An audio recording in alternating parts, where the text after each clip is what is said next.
So we finally reached the turning point in Boruto's story with the release of Boruto Chapter 78. There is no coming back for Kawaki after what happened in this chapter, and a lot happened in this chapter. But as always, in order for us to get the full understanding of what's going on, we're gonna start from the top. So the chapter itself picks up with Shikamaru getting the news that Naruto and Hinata's chakra has vanished. And of course the sensory unit was right outside, so they actually sensed what happened. So you have this random dude saying that a few seconds before it happened, they sensed Kawaki's chakra. So this is very interesting because obviously what Kawaki did was suppress his chakra the entire time. The only time they sensed his chakra was when Kawaki used his time-space ninjutsu. So this implies that even if they're suppressing their chakra signature, if they use one of their abilities that uses chakra, then you will be able to sense them. Which is kind of weird since they weren't able to sense him when he entered the building using Tsuken Aikona, which is one of his abilities. But it could be that the shrinking ability is kind of different since he isn't directly expelling chakra. But of course we have Himawari showing up because she was heading home at that point in time. So she's like, Dad, Mom, because she's noticing what's going on. It's very sad, but it is what it is. And some people were hoping for a fight between Himawari and Kawaki because that was also possible if Kawaki remained in the building, but obviously that didn't happen, so we wait and see. Maybe it happens in the future. So we skip over to the content house with Ada, Boruto, Sumire, and Sarada. And Ada basically uses her Senringan to confirm that it was definitely Kawaki that did the deed. Now of course some people were kinda like confused as to why Ada would rat out Kawaki, but at this point in time she has no incentive to hide this from anyone because if she listened to the conversation she would know that Kawaki is probably planning on killing Boruto. So to hide this information from everyone when Kawaki was likely going to reveal it to everyone anyway would have been a misstep for Ada, so it wasn't really needed. Now of course they then asked her to find Kawaki, but she replied that she can't see him because obviously he's shrunk into a very small size, so she can't track him with the Senringan. So that's when Boruto heads out in an effort to find Kawaki before anything else happens, and Ada then digs deeper with her Senringan ability because she can also view past events, then reveals to Boruto that Kawaki might be planning to kill him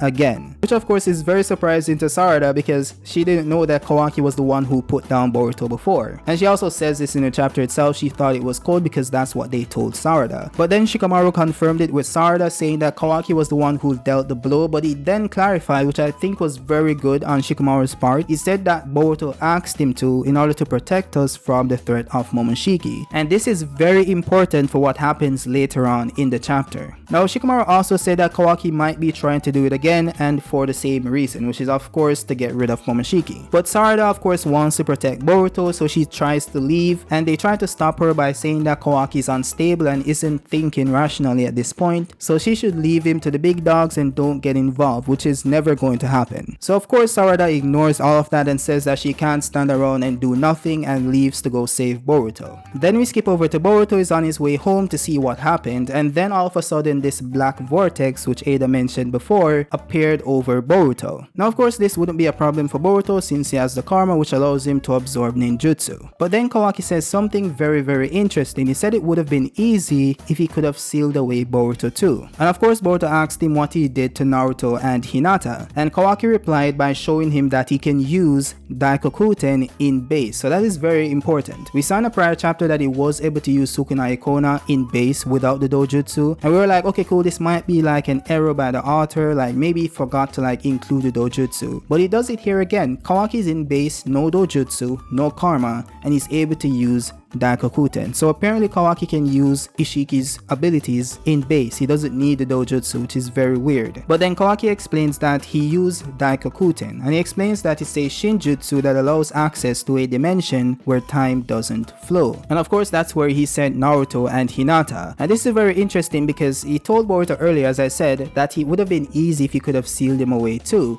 which means that Kawaki was planning on sparing Boruto by sealing him away. He doesn't actually want to kill him. But of course because Boruto has the ability to absorb the ninjutsu, he wouldn't be able to seal him away. Which I mean, it is a good cover, but you could just beat down Boruto maybe within an inch of his life and then try to seal him away, because I think that would work. Because I think what Kawaki believes here is that if he seals Boruto in that dimension, Boruto can't escape. There's no way for Boruto to escape while being frozen because he wouldn't be able to use his abilities. So this of course links up to what we saw in the time skip timeline of Kawaki telling Boruto that he's going to send him where he sent the 7th. And people were worried that why would he send Boruto where the 7th is? That would put the 7th in danger. But it wouldn't, because Boruto would be frozen in time as well. So this is actually very cool. Now of course Kawaki is trying to make it seem better, so he tells Boruto that they will be fine, they won't age a day, or they won't starve to death either, because of course they're frozen in time. But then he tells Boruto that he'll never see either of them ever again. And that's when Kawaki actually activated Karma and his dojutsu, and that's when we see 4 triangles. And then Kawaki dropped the Daikokuten cubes over Boruto's head, and Boruto easily dodges while in base. So some mysterious like power scaling thing is happening here, which I think doesn't make sense in some cases, unless the cubes aren't that fast. And this kind of proves that Kawaki isn't as strong as Ishiki or Jigen, because Naruto and Sasuke couldn't just physically dodge the cubes, right? Like we saw how fast it was. Sasuke had to switch using his ability, and Naruto just got lucky and all his clones got destroyed. But then we saw in a prior chapter that Naruto in Sage mode is able to blitz one of the cubes, and then we see Boruto in base also dodging them as well. And this isn't the only like power scaling like thing that's happening here, because like they did go into like a full-on battle here on the mountain. And Kawaki, while in his karma state using Ishiki's dojutsu, this means that Kawaki is powered up. He tries to attack Boruto using his like scientific enhancement. Of course that's powered up by the karma as well, and Boruto is able to react to his attack and also block it using a kunai. So the kunai is very OP here, of course, very stronger than Danzo's kunai that couldn't pierce the Susanoo. And Boruto in base has the strength to like stop Kawaki in his track with a full out attack that's trying to kill Boruto. And then Boruto uses a Rasengan to basically destroy Kawaki's arm. Of course Kawaki can heal, so it isn't really a problem. Now I did see some like mistranslations here, because people were saying that this was a massive Rasengan, which it really wasn't. It was like a giant Rasengan, or just a larger than average Rasengan. It wasn't a massive Rasengan, but of course it did destroy Kawaki's arm, so it did what it needed to do. And then we get this very cool shot of Boruto looking at Kawaki in Karma V1 with his hand pointed forward. It's a very cool shot. I love it. It's very cool. And then Boruto says it seems words won't cut it, and Kawaki says right back at ya, which reminds me of Naruto vs Sasuke in part 1, where Naruto says I'm gonna break all the bones in your body to bring you back to the village, because Sasuke wouldn't listen to his words. So that's a cool throwback to that event. But we take a break from the battle to skip over to Amado, who's very surprised at what's happening because he never thought that Kawaki would ever attack Naruto. And Sai then confirms that the worst case scenario is that they may have to take extreme measures, which means they might have to kill Kawaki, which of course is very bad news for Amado, because he needs Kawaki in order to resurrect his daughter using his karma, or to do whatever people think he's actually doing. So this is very disturbing news. And I don't know, man, unless Amado is like this great like supreme actor, bro, like this dude doesn't seem like he's that guy, you know. I don't know, bro. I think he might be telling the truth. I don't think he's like is Shiba in disguise. I don't know, bro. These like expressions on his face, like, and the sweating he's doing in these chapters, bro, I don't know, bro. I don't know. I think he's very clean. I think he's good. I think he's fine. But then we go back to the fight with Boruto and Kawaki, and we see Boruto use his thunderclap lightning technique on Kawaki, and it looks like Kawaki shrinks it using Sukuna Ikona. And then Kawaki just kicks away Boruto, like reacts to him easily, and then he goes in to turn Boruto into another donut, but then a fireball jutsu comes out of nowhere which forces Kawaki to absorb it. And that's when we see Sarada, the captain of Team 7. Now Kawaki takes no time in explaining anything to Sarada. I don't think he likes Sarada, bro. I don't know.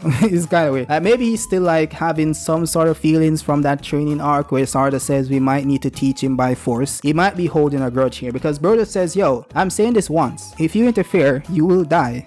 Like bro, it's just like he's not playing, bro. Like Sarada, I don't think she's safe, bro. I think she should leave. Of course Sarada, being the captain of Team 7, the one who wants to become a Kage, she stays and says she will protect Boruto. Of course Boruto is telling her to run because Boruto knows that Kawaki isn't playing, and he basically says it's alright, right? But Kawaki, in response to Sarada saying that she's the future Hokage, says that you shinobi are really destined to die early. And this kind of leads into Kawaki's entire philosophy about shinobi and ninja, right? The age of shinobi is over, the very popular line by Kawaki in the time skip. And I really hope it's fleshed out properly, because at this point in time I'm not fully sold on his philosophy, to be honest. Like I understand that shinobis die early because like that's their job. I mean, what's the job of a soldier in the army? What's the job of a policeman in the police force? Like they're there to go into danger to solve issues, right? So I mean, like if something happens, if someone tries to attack, of course they're going to be on the front lines, and of course they would die early because they're on the front lines, right? I don't think that's a bad thing. So I really need to understand what his philosophy is, because it just seems weak, it just seems weak. But of course Kawaki is still a child and he hasn't fully thought through his entire plan here, so of course we're gonna give him time to mature a bit like Sasuke did,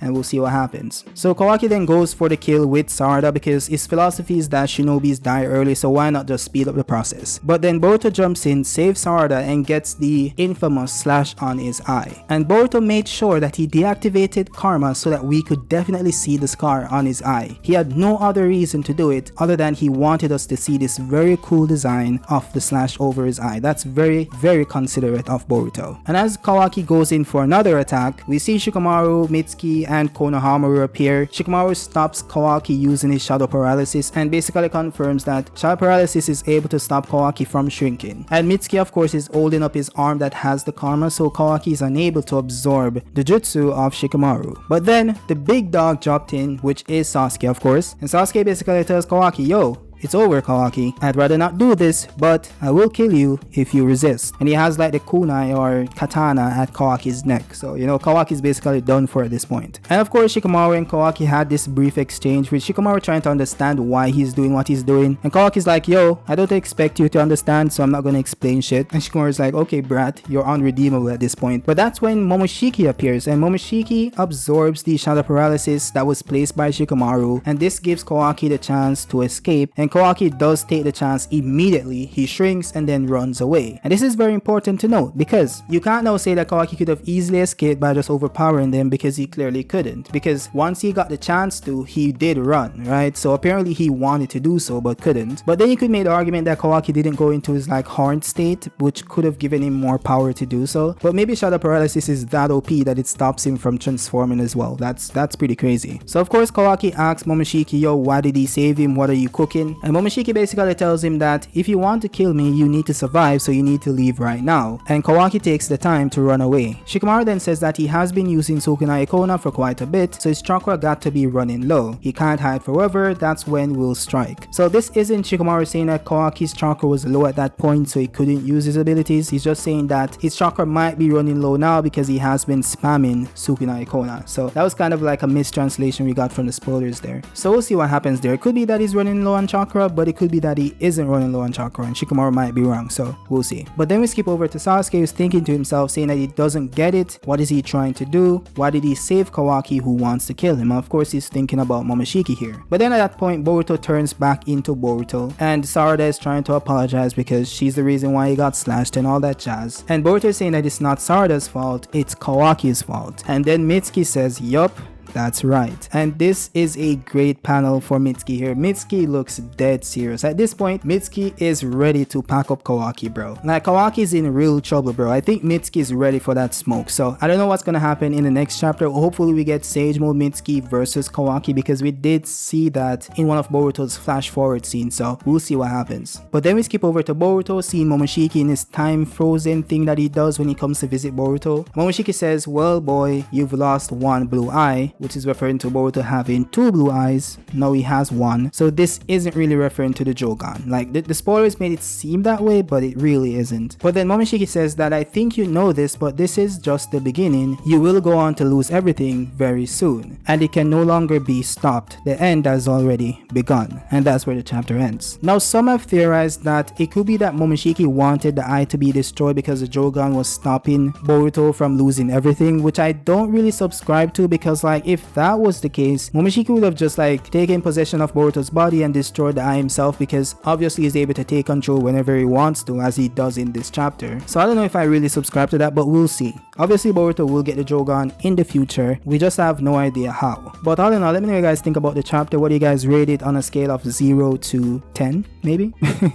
I'm gonna give it a 9. It was a really good chapter. It was a really good chapter. I have some issues with Sarada not activating the Sharingan, which I don't think is really a big issue. Of course, it's just like the character being incompetent and making bad decisions. But Sarada is a child, right? And she's a written character. And not because she's written, that doesn't mean that she needs to be written perfectly. Characters make bad decisions. Characters make poor judgments and all that jazz. That's how you can relate to them because they're more real. So I'm not gonna like say that it's bad writing for characters to make bad decisions. And I think it's kind of justified in her not activating the Sharingan because she wasn't taking it seriously. Because of course Shikamaru justified Kawaki's prior action in killing Boruto by saying that Boruto asked him to. So she isn't like fully committed to taking out Kawaki, and this is kind of showed when she arrived on the battlefield. So I'm not gonna like mark them down for it fully, but I'll take away a 1 point. I would take away a 1 point because it is what they did right this to happen. But all in all, I think it was a really good chapter. Let me know your thoughts in the comments down below. And of course, like the video if you like the video so you can get it into the algorithm, and subscribe to the channel if you are new. And with that being said, I'll see you guys in the next one. Peace out.